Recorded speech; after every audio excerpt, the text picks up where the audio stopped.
सोचिए, एक ऐसा मैसेज जो किसी कागज पर नहीं बल्कि सीधे चट्टानों और पत्थर के खंभों पर लिखवाया गया हो।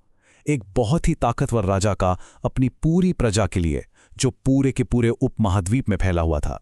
ये कहानी है उन्हीं पत्थरों की जो हजारों साल तक खामोश रहे, अपने अंदर एक बहुत बड़ा राज छिपाए हुए, और सदियों तक ये एक पहेली ही बने रहें। मतलब इनका असली मतलब किसी को पता ही नहीं था। पूरे भारत में जगह जगह ये रहस्यमयी लिखावटें मिली, लेकिन करीब करीब 2000 साल तक कोई भी इन्हें पढ़ नहीं पाया। तो सवाल ये था कि आखिर ये संदेश किसने लिखवाए और क्यों। देखिए, ये सफ़र कितना लंबा था। लगभग 250 ईसा पूर्व में ये शिलालेख बनाए गए। फिर चौथी सदी आते आते इनको लिखने वाली लिपियां ब्राह्मी और खरोष्ठी चलन से ही बाहर हो गईं। लोगों ने भूल गए। और फिर सीधे 19वीं सदी में जब ब्रिटिश अधिकारियों को ये दोबारा मिले तो उन्हें समझ ही नहीं आया कि इन पर लिखा क्या है। ये सब तब तक एक राज ही रहा, जब तक कि 1837 में जेम्स प्रिंसिप नाम के एक ब्रिटिश स्कॉलर ने आखिरकार ब्राह्मी लिपि को डिकोड नहीं कर लिया। और बस, इतिहास का एक भूला हुआ पन्ना अचानक से हमारे सामने खुल गया। और तब जाकर खुलासा हुआ कि इन संदेशों का लेखक कौन था। ये थे सम्राट अशोक। लेकिन मजेदार बात यह है कि उन्होंने खुद को अशोक नहीं कहलवाया, बल्कि एक उपाधि दी, देवानंपिय पियदसी। इसका मतलब है देवताओं का प्रिय।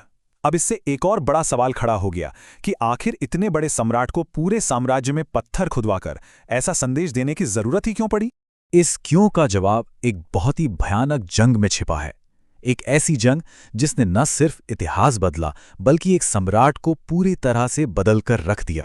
2.5 लाख, ये सिर्फ एक नंबर नहीं है, ये 2.5 लाख जिंदगियां थीं। 2.5 लाख परिवार थे जो उजड़ गए। कलिंग की जंग में हुई जबरदस्त तबाही ने सम्राट अशोक को अंदर तक हिलाकर रख दिया। और यहीं से उनके बदलने की कहानी शुरू होती है। और ये बात हम नहीं कह रहे, ये खुद अशोक ने अपने एक शिलालेख में लिखवाया है। वो कहते हैं, अब देवताओं के प्रिय को कलिंग पर विजय प्राप्त करने का गहरा पछतावा है। सोचिए, एक राजा अपनी जीत का जश्न नहीं मना रहा, बल्कि उस पर पछता रहा है। इतिहास में ऐसा बहुत कम देखने को मिलता है। और इसी गहरे अफसोस और पछतावे से एक नई सोच, एक नई पॉलिसी का जन्म हुआ। हिंसा के जवाब में अशोक ने एक नया रास्ता दिखाया, जिसे उन्होंने नाम दिया धम्म। अब ये समझना बहुत जरूरी है कि ये धम्म कोई नया मजहब या धर्म नहीं था। ये एक तरह का नैतिक कोड था, एक यूनिवर्सल कोड ऑफ कंडक्ट। मतलब सही और गलत के कुछ नियम जो किसी भी धर्म को मानने वाले इंसान के लिए थे। इसका मकसद था अहिंसा और अच्छा बर्ताव सिखाना। तो धम्म के ये नियम थे क्या? बहुत ही सीधी सादी बातें थीं, जैसे किसी को नुकसान मत पहुंचाओ, सभी धर्मों की इज्जत करो, दया और दान करो, हमेशा सच बोलो, अपने से बड़ों का आदर करो, और हाँ, अपने नौकरों और दासों के साथ भी अच्छा बर्ताव करो, और साथ ही फालतू के महंगे रीति रिवाजों से दूर रहो। और ये सिर्फ अच्छी बातें या सलाह नहीं थीं, ये बाकायदा शाही नीतियां थीं।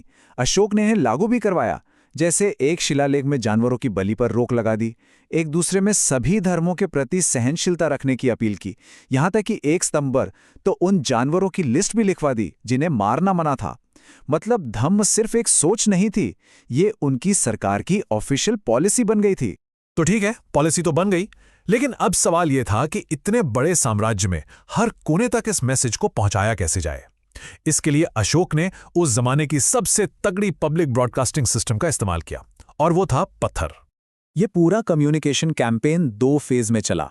शुरू में उन्होंने बड़ी बड़ी चट्टानों पर अपने संदेश खुदवाए, खासकर ऐसी जगहों पर जहां लोग अक्सर जमा होते थे। फिर बाद के दौर में उन्होंने विशाल पॉलिश किए हुए पत्थर के खंभे बनवाए, जो आज भी अपनी चमक से हैरान कर देते हैं। ये खंभे गंगा के मैदानी इलाकों में ज्यादा मिलते हैं। और ये सब कुछ एक बहुत सोची समझी स्ट्रैटेजी के तहत किया गया। इन खंभों और चट्टानों को जरूरी रास्तों और ट्रेड रूट्स पर लगाया गया, ताकि ज्यादा से ज्यादा लोग इन्हें देख और पढ़ सकें। इतना ही नहीं, उन्होंने धम्म महामात नाम के स्पेशल ऑफिसर भी नियुक्त किए।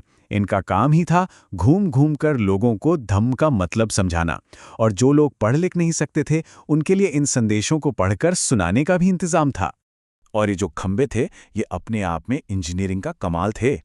सोचिए, एक ही पत्थर को तराश कर बनाया गया एक विशाल खंबा, इसके ऊपर एक उल्टे कमल के फूल जैसा डिजाइन, फिर एक गोल प्लेटफॉर्म, और सबसे ऊपर किसी जानवर की मूर्ति, जैसे शेर या हाथी। कमाल की कारीगरी थी। अब अशोक का साम्राज्य कोई छोटा मोटा तो था नहीं। बहुत विशाल था, जहां अलग-अलग भाषा बोलने वाले और अलग-अलग संस्कृति वाले लोग रहते थे। तो सवाल ये है कि अशोक ने ये कैसे पक्का किया कि उनका मैसेज सब तक सबकी समझ में आने वाली भाषा में पहुंचे। इसका हल भी उन्होंने निकाला। साम्राज्य के ज्यादातर हिस्सों के लिए प्राकृत भाषा और ब्राह्मी लिपि का इस्तेमाल हुआ, लेकिन उत्तर पश्चिम के इलाकों में खरोष्ठी लिपि का इस्तेमाल किया गया। और तो और साम्राज्य के एकदम बाहरी इलाकों में, जैसे आज के अफगानिस्तान में, उनके संदेश ग्रीक और अरामी भाषा में भी मिलते हैं। इसका सबसे बढ़िया उदाहरण है कंधार में मिला शिलालेख। ये बाइलिंगुअल है, मतलब एक ही मैसेज को ग्रीक और अरामिक दोनों भाषाओं में लिखा गया है, ताकि वहां रहने वाली हर तरह की आबादी उसे आसानी से समझ सके। ये दिखाता है कि अशोक अपनी बात लोगों तक पहुंचाने के लिए कितने गंभीर थे। ये सोच उस जमाने के हिसाब से बहुत आगे की। चलिए अब इस कहानी के सबसे मशहूर प्रतीक और अशोक की विरासत की बात करते हैं। एक ऐसी विरासत जो आज भी जिंदा है। अशोक से पहले शेर का मतलब होता था राजा की ताकत, उसकी सैन्य शक्ति। लेकिन अशोक के बाद वही शेर शांति और धम्म की शक्ति का प्रतीक बन गया। मतलब उन्होंने एक हिंसक जानवर के प्रतीक को शांति के दूत में बदल दिया। और इसका सबसे बेहतरीन नमूना है सारनाथ का लायन कैपिटल, जो आज हमारे देश का राष्ट्रीय प्रतीक है। इसके भी कई मतलब हैं। कहते हैं कि बुद्ध को शाक्य सिंह यानी शाक्य कबीले का शेर भी कहा जाता था। तो ये 4 शेर चारों दिशाओं में धम्म और शांति का संदेश पहुंचा रहे हैं। ये इस बात का प्रतीक है कि असली संप्रभुता जंग से नहीं, बल्कि नैतिकता और कानून के राज से आती है।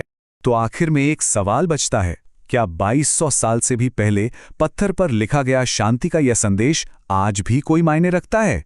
क्या एक राजा के पश्चाताप की कहानी आज भी गूंज सकती है? इसका जवाब शायद इतिहास में नहीं, बल्कि हम सबके आज में छिपा है।